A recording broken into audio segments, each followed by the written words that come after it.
Is anything going to pop up here? Becomes the bigger question. Okay. Sorry about that at the start. I'm doing a live stream tonight. I figure with this game going into extras, we got runners on first and third right now. It seemed like the perfect time to do one of those live shows. For those who are missing. That's a weird choice of statement for me. Alec Thomas, guy I've been a big fan of for a while. Did they get the double play? Nice. Unfortunately, the run is still across, so right now it is a 5-4 game. Arizona takes the lead. Unearned run for Trevor Stephan. Just that extra runner. We'll see if the Guardians can get back and what Trevor Stephan can do to get out of this inning. By the way, he is now up to. Man, I'm just butchering this. Hello. I am Jeff Ellis, host of Locked On Guardians, as I have been since the inception of the show. Before then, I was the host. I'm going to share this link over here on the Twitter. I was the host. No, I mean as the host of the Scouting Baseball website. I really should have tried to fight to keep that domain name for Scouting 24/7. Before that, I was on just about every Cleveland sports blog imaginable. And I want to thank you for making Locked On Guardians your first listen today and every day, wherever it is you get podcasts. Sorry. And that is my last tweet while this is occurring. So, baseball. What a day. Should we talk the game? Let me see what people... We don't have anyone in here right now, so we'll see if anyone pops in. But let's talk about I'll update the game as it's occurring. Let's talk a little bit of this deadline. It's been kind of craziness. If you go through and you look at just the sheer amount of trades today, the first one that really popped for me was the Yankees getting Scott Efros. I would have loved to have gotten him. Now, the comparable Cleveland guy, I'm hesitant to say it's Logan Allen. Is it maybe someone like Xavier Curry? Maybe that nets you him. I would have done that personally. Efros is like maybe more Joe Smith. I mean, he's that sidearm right-hander. So I would have liked to have seen him. That's the reliever they got traded today that I actually most wanted to see come to the Guardians based on who we saw. Josh Hader. It was a lot of interesting pieces for a guy who's been used a lot, and we'll see if that works out. San Diego almost never wins those trades. The Dodgers clearing roster space, 40-man space with their deal. Interesting that happened with Tampa being the beneficiary. Frankie Montas deal. So let's discuss this. One, Ken Waldichuk is much better than everyone thinks he is. If you have any talks with anyone in baseball, he is thought of a lot more highly than he is in terms of his listings. Two, what have I talked about on this show these past few days? That not draft eligible, that pitchers in the upper levels they're safer than hitters, right? We'll see what happens with all these great Guardians hitters in the upper level. Maybe they'll translate. I sent out a tweet today where you can go find this. It is really interesting if you compare George Valera and Clint Frazier. They have almost identical stats at each level of the minors at the same age. Similar height. Both were center fielders who moved off. Power potential. Both had problems with breaking pitches. Balls lower in the zone. So, there's not to say that Valera, at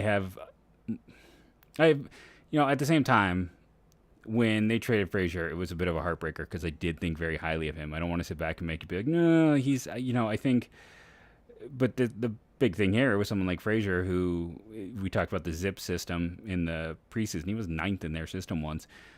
He was a top 20 prospect at one point in time. When you look at hitters, there's something that they can get hung up. Pitchers, once you got that spin rate data, we know what their control is like. We know what the velocity is. We know what pitches they have. Very few high-end pitchers fail to make that transition. And I think that's what we're seeing. Like Oakland drafts bats and then trades for pitching, and they're going for close to the majors pitching because they have more data. It's easier to evaluate.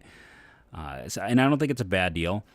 And then for as much as everyone being like Jerry Dipoto overpaid or Oakland did terrible, Luis Castillo is the better pitcher this year. He has a longer track record. His velocity isn't down, which Montas was in his last start. Montas has shoulder issues, and he's had a PD suspension. and he's the number 2. Like, there's a pretty big gap there between the guys who we are 100% know are going to be traded.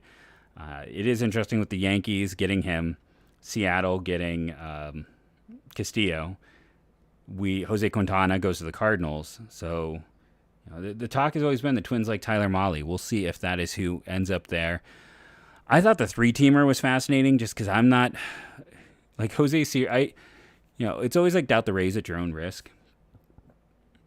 At the same time, it's like Jose Siri went through waivers like 3 times. His overall, like, I get that he's got some interesting batted ball data, but his production data is not good. Like, he has not been a strong hitter. So what do you do with that? Like, they let go Brett Phillips, Jose Siri might just be Brett Phillips. I really like Seth Johnson. Chase McDermott, who went from the Astros, is a really interesting guy.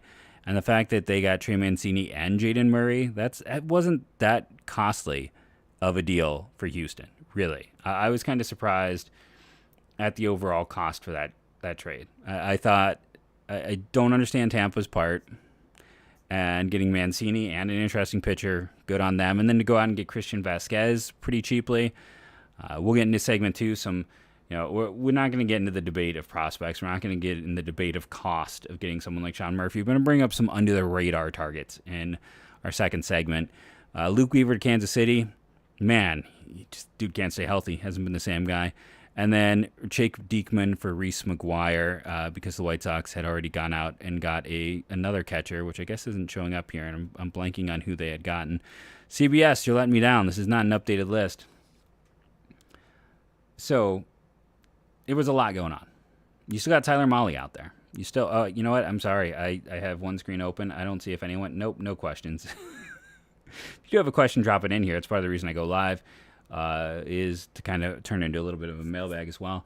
But with everything that's happened today, there's still the Tyler Mahles. There's still some of those, Josh Bell is going to get moved. Thor should get moved.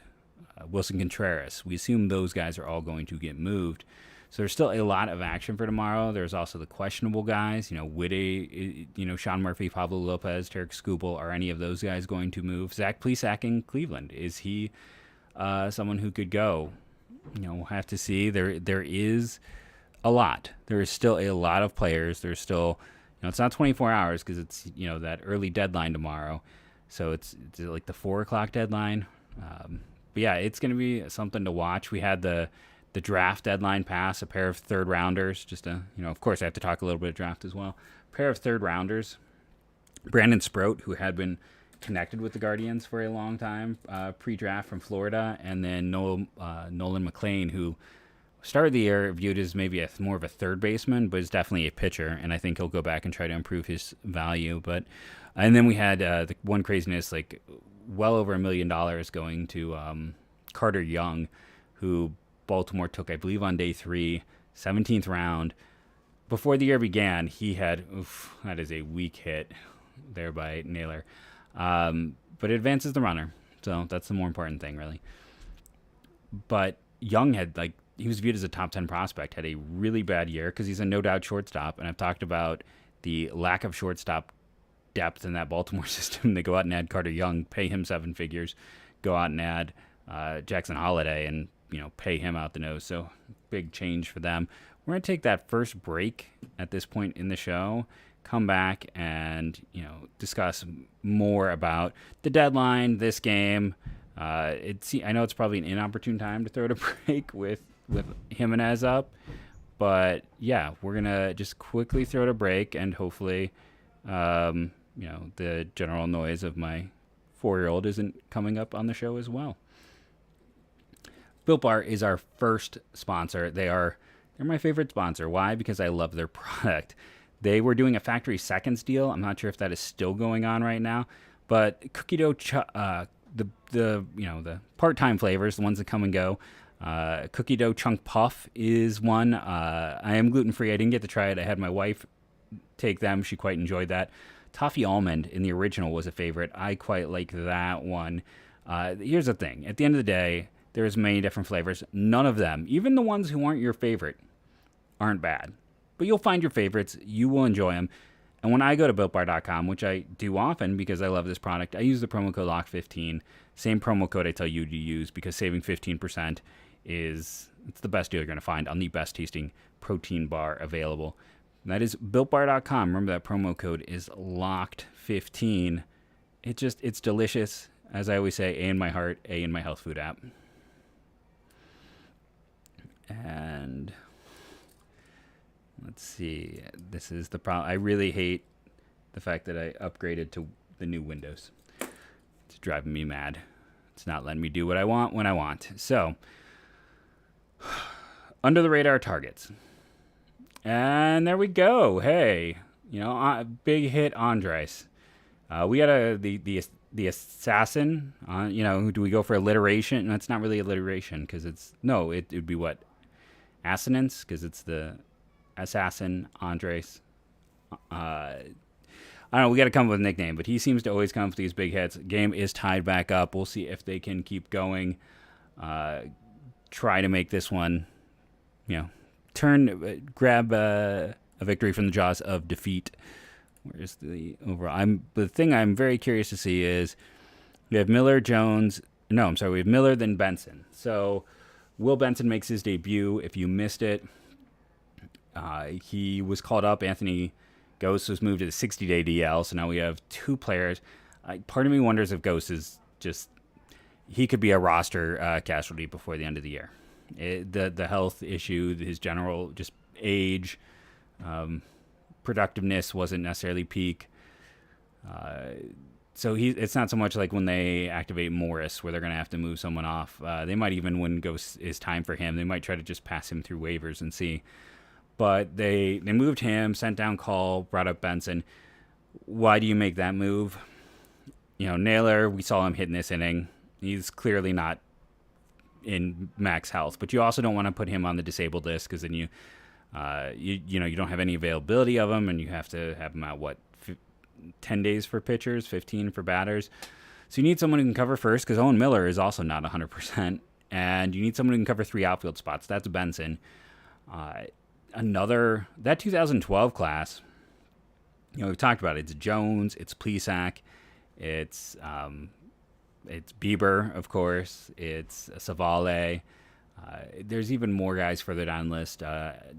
JL Baseball, Justin Latta had a lot of great information with all that. And I had to joke, starter in this one, Cal Quantrill, was also from this class. And if you look at the San Diego side of things, they had Cal Quantrill, they had Eric Lauer, and they had David Bednar, the great pitcher in Pittsburgh. Traded all of them. Don't have much to show for it. But, we'll see if and stolen base. I don't know. Was anyone... I'm curious. I don't watch the local broadcast when I'm watching. I watch I was watching Arizona. Was the local broadcast pointing out the fact that when 99 was in there pitching, he is extremely easy to steal on because he has to tap his glove against his leg before he throws to home? It was interesting. They very quickly caught up on it, and that's why they nearly got a run off of him. Just because once a guy gets to first base, if he's got any speed at all, he's going to get to second and third easily because tap and go. Just kind of an interesting point that I picked up listening to the out-of-town broadcast, as it were. So to go back to this game, let's discuss this game, then make segment 3, the one about some trade targets. In this game right now, let's do our box score bingo. Let's talk about who reached base twice. 2 hits and a walk by Quan, 2 hits by Ahmed, including a home run, 4 hits by Andres, and then I believe that is it. Everyone else, I don't know, we had a walk with Hedges?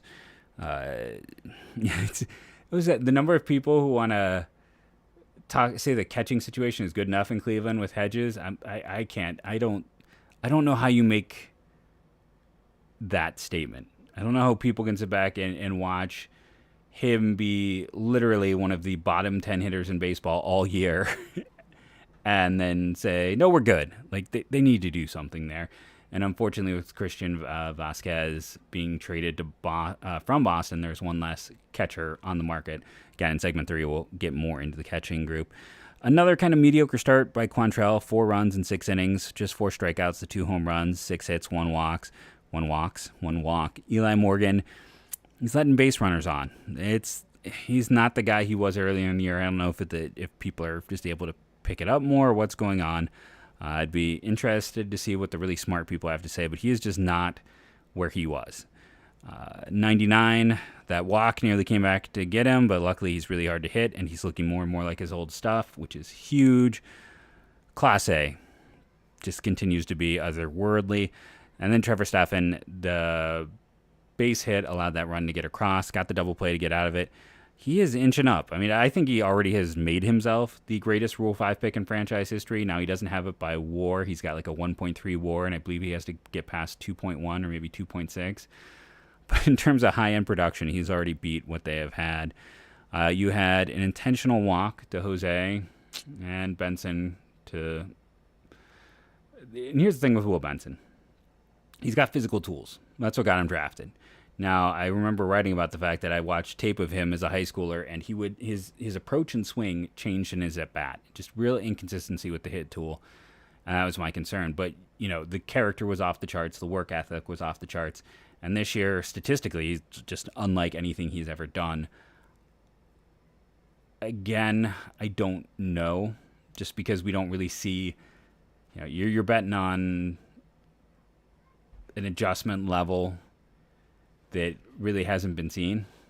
And I mean, yeah, there's statistical showing of it, but I'll be curious to see what he can do. I'm curious to see if it can translate, if it can continue to, if he can be a major league player. Because honestly, 2 years ago, I would have said he wasn't going to make it. So this is all about his work ethic that he has gotten there, how coachable he is, all those positive things. That is why Will Benson is here. So you just give all the credit in the world, and I hope he proves me wrong. I will gladly be proven wrong by him. So right now in the 10th, through 10, we have a 5-5 game. Let's do the other part of the box score bingo, which is Cleveland has 9 hits, and they manage, I believe, and 4 walks, and then the intentional walks. That's 15 opportunities. They had 2 home runs and a double. So you'd expect 5, maybe a little bit more. That's where they are. The other side of things, Arizona has 2 walks, a hit batter, and an error. So they had 14 opportunities. And with those 14, and they had a double and 2 home runs of their own. So, yeah, it's about what you'd expect at a 5-5 game. What is funny is, for those of you who saw yesterday, it wasn't funny for me, but I recorded a whole episode, and then thanks to Windows 11, my volume and microphone were not working. A+. And due to this, some things got cut. One of those things was my talk about Christian Walker, as maybe he should be a Guardians target, and then he proceeds to go ahead and light it up today with that home run, going 2 for 5. Yes, he's struggling to hit 200, but he walks a lot. He hits for power. He's got, I think, 3 years of control left, 3.5. Interesting name to keep in mind. I don't know if first base is necessarily the biggest need for this team. I feel like they want kind of first base DH flexibility, but an interesting player nonetheless. I'm not going to do my 3 stars because hopefully this game will end before the recording does. We're going to take our next commercial break here, and then we'll come back and talk about the game, the top prospects. I'm tired. I apologize. I feel like this is like one of the I'm more than normal, but I want to thank everyone who's listening. I'm going to come back strong. Here we go in the next segment. Locked On Guardians. I'm locked on. And we're back from that commercial break. If you were watching in the video, it was non-existent. Otherwise, sorry to the audio listeners. And there's the sacrifice. Henches gets it. The out is recorded, but I don't know. I don't know if I would want to give up Varsho. But I guess, Varsho's had his ups and downs. It's a thing, though. It's like, McCarthy and Beer. It's like the rest of this. I mean, their lineup struggles. It's pretty weak after that initial 4-5, but we'll see. We will see. So one of the names I want to talk about, when you're going through, if Cleveland isn't going to pony up the cost for Murphy, and a lot of people don't want to, and that's fine. And if Cleveland isn't going to, with Christian Vazquez already being on the move, and if Contreras also might be too expensive, but I'll say this, like the catching market, there's a lot of options. Vazquez might be gone, but What about Omar Narvaez? You might be saying who? And I'm like, well, listen, Milwaukee is in a weird situation. And he is Milwaukee's catcher. And it's interesting because he was with the White Sox to the Mariners to Milwaukee through his career. And he was a defensive butcher was kind of what he was viewed as for a while. A power hitting guy. Now he's actually got terrible StatCast power hitting numbers. And his overall performance this year is kind of middling. I think he's got like a 94 runs created plus. But why he would be an ideal Cleveland Guardians catcher, and I could even see them wanting to talk to him in free agency, is his framing data. So he is 81st percentile in framing this year. Last year he was 74th. He is always in the red in terms of his framing. He was 100% in 2020, and that was a year he really struggled. But you throw out almost all that 2020 data anymore. But his pop times aren't great. He's not going to throw out a ton of guys. It's not like, honestly, the catching position is throwing out a ton of guys in Cleveland to begin with. But, he's about average production this year. 94 runs created plus, worth 1.3 WAR. If you want his slash line, 235, 324, 364. Strong defender behind the plate, 4 home runs, 10% walk, 19.7 strikeout. All positive things. But again, he can frame, and he would be, I appreciate what Austin Hedges does. But he's not throwing out guys like he did the past few years. And he is, again, a bottom 10. Not top 10. It'd be nice if he was top 10. Bottom 10 in terms of just hitters in baseball this year. Narvaez is almost league average, and you're still getting framing data. You're like, okay, well, why is Milwaukee going to trade him? One, they traded Josh Hader. They're kind of doing let's see how you can fill the in-betweens. And two, they have Victor Caratini, who's been very good this year. They already have a good young catcher who can step up and fill. And then they had, I want to make sure I get the name right on this, I believe Pedro Serviano, who got suspended for, I want to say, a performance enhancer, and was supposed to be their backup catcher. When he went down is when they made that trade for Victor Caratini, a 119 runs created plus. He's 28 years old. Like, he is their everyday catcher now. Narvaez is kind of, moved off a little bit, but he's still good enough that, he's playing a lot. Carantini's actually getting some time at DH at points because the bat has been so good. He's 4th on their team in WAR. If you knew Jace Peterson was 2nd on their team in WAR, you're a Brewers fan or you're a liar. But yeah, it's one of those things to look at them. They have catcher depth. Now they could use a second baseman. I don't know what level of prospect the Guardians would even consider giving up. But if you're not willing to give up a higher value name, I think Omar Narvaez is one of those guys at the catching position who stands out. The other thing, honestly, I just want to discuss is I think starting pitching is weird. I don't know what's going to happen with Plesac. I don't know what's going to happen with any of the outside options for Cleveland to chase.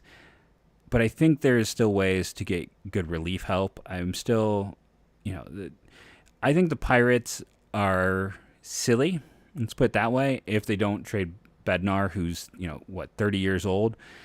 Like, his value is just going to go down. Right now it is peak. This is the perfect time. They traded Jose Quintana, who's been a good pitcher for them this year.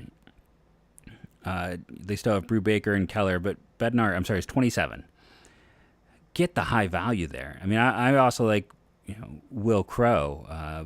Heck, Dwayne Underwood Jr., who's also 27, is one of those converted starters who's been quite good for them out of the pen. And way to go. Henches was able to go ahead and get out of this inning. We'll see if they can win. How late this one will go. Feel like, we've had some extra inning affairs. They haven't gone really this deep, this long, in a very long time. Typically, something goes wrong and that runner advances and it doesn't go 12 innings. So it's going to be a interesting game.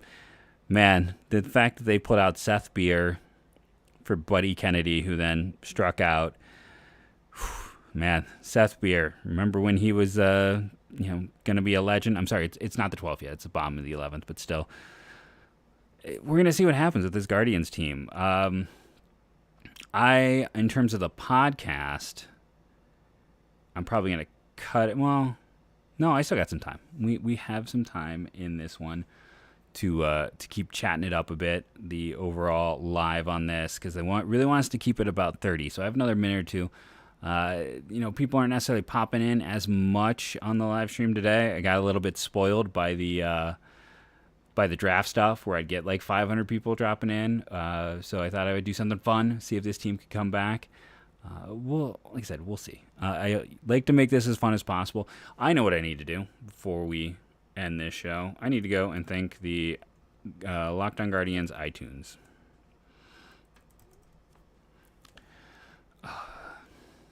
So yeah, Omar Narvaez is that guy that I think you look at as kind of an under the radar type of player that can help this team. Looking at the Pirates in general as a team, it feels like, they're going to trade everything that isn't locked down. I don't know if there's necessarily another player that stands out outside of the pitching. I don't think there's that hitter help. But that's the thing. It's like, I'm still all for like Ian Happ and Wilson Contreras for like 3 pieces. And catching is so hard. It is not an easy transition for any player. They're in a situation where they don't, Hedges is going to be a free agent. He's going to walk at the end of this year. They could bring him back, but no matter what happens with Bo Naylor, you need someone else to pair with him. He's not going to be like the everyday catcher out of the start. That's just not how it works. And here comes Hedges to the plate. And again, I like the tools. He seems like a good teammate. He's an awesome defender. It's just the contact. He's got good power. He runs well for a catcher. He can't identify and hit a baseball well enough to be an everyday player. And when you look at like Contreras and Narvaez, or even Christian Vazquez, there hasn't been that link to them. And my theory is I think they want to find a catcher who's got multiple years of control. So I think if you're going for like an upgrade that is a little bit cheaper, then like Narvaez makes sense. Vazquez would have made a ton of sense. I think if you're looking at multiple years of control, again, I mean, I'm fine with the Sean Murphy. I know it's going to be expensive. I know people don't want to pay that price. But I'll just go back and say, like, we get, as fans, too precious with prospects. And yeah, they're the lifeblood of a team like the Guardians. But the weird thing with this Guardians team is, since Lindor, almost nobody who has been an impact player for them was a high prospect. You're not talking about like any top 100s, players that were viewed as like, Josh Naylor was a distressed asset player. He's part of the heart of this team. You go through and you look at the rotation, nobody in there was a top 100 guy. Well, McKenzie was, okay? So you do have McKenzie.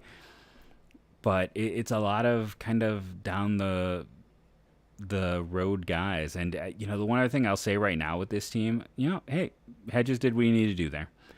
That is exactly what you want him to do to try to win this game.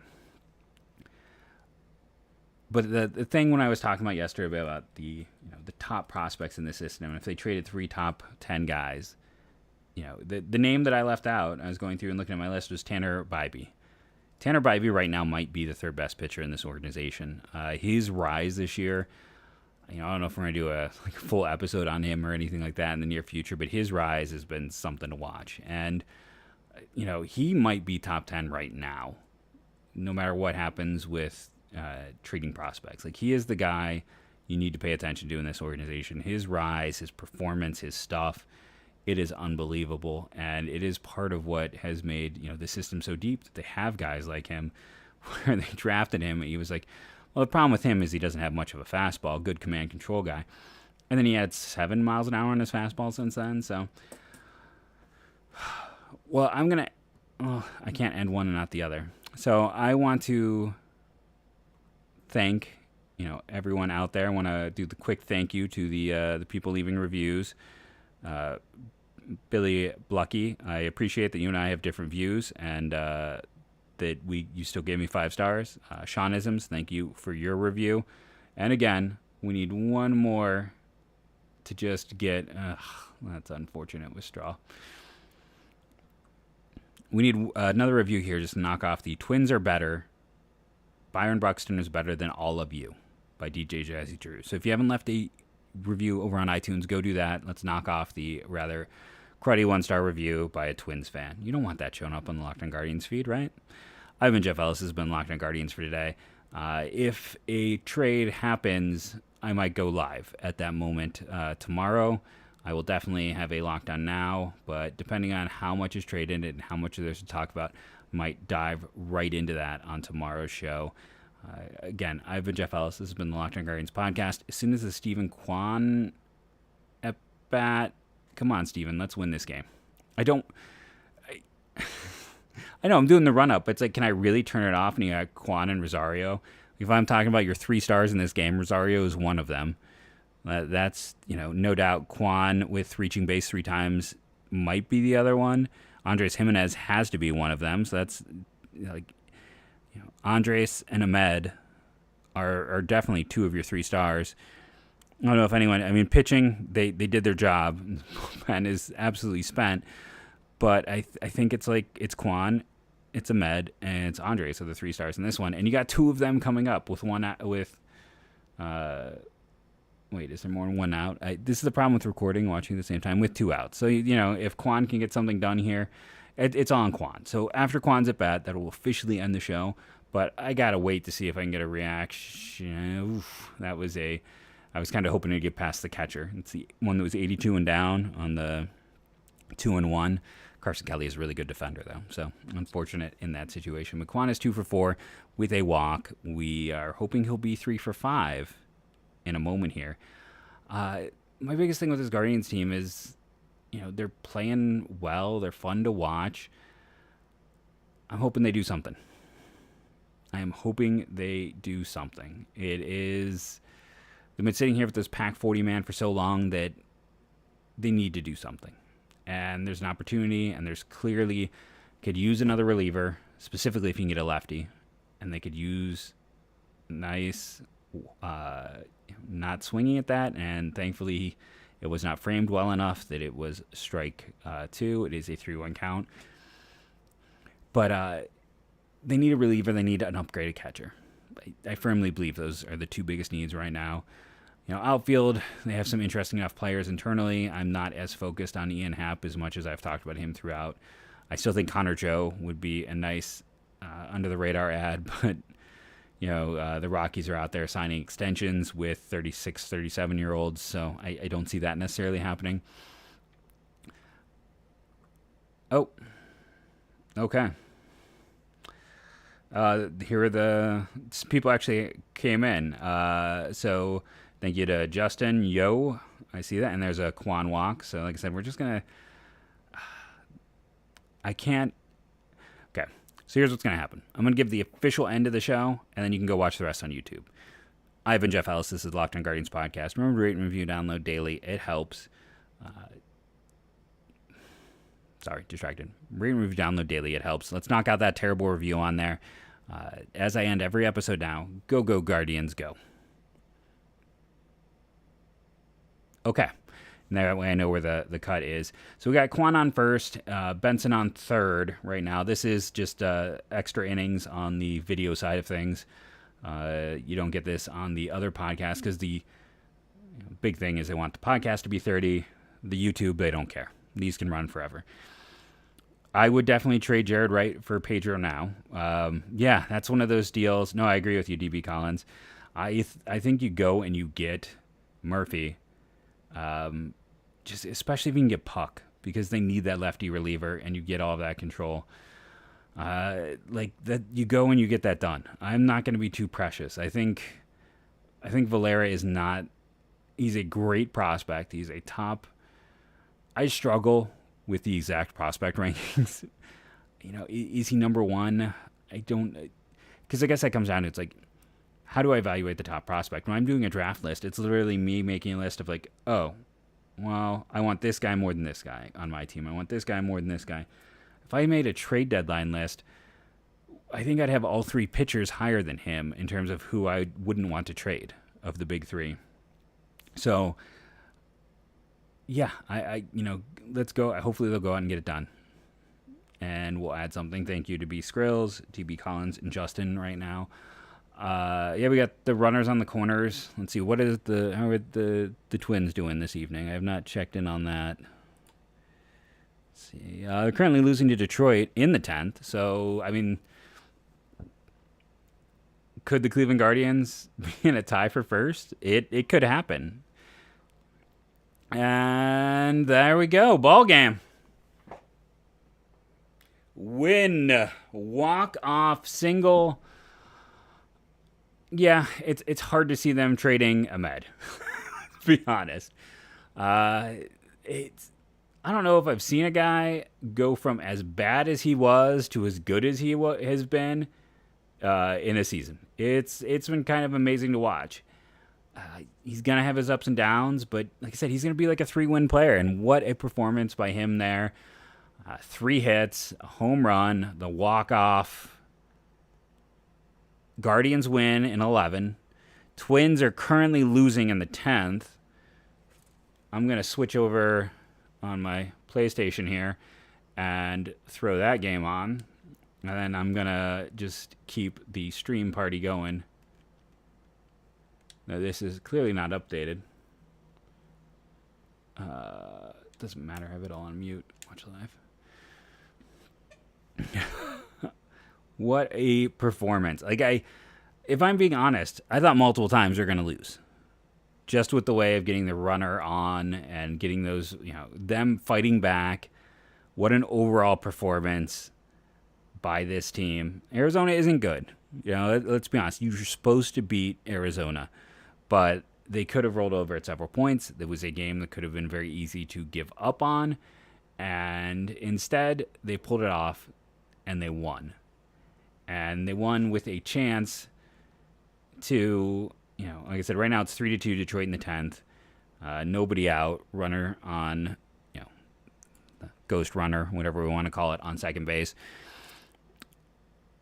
We'll see if Detroit can do us a favor here. It's interesting the Twins have got only 2 runs on 10 hits. This Twins team is also fascinating because they haven't done anything, right? Like, they did all of that stuff in the offseason, which made them one of the most talked about teams in baseball.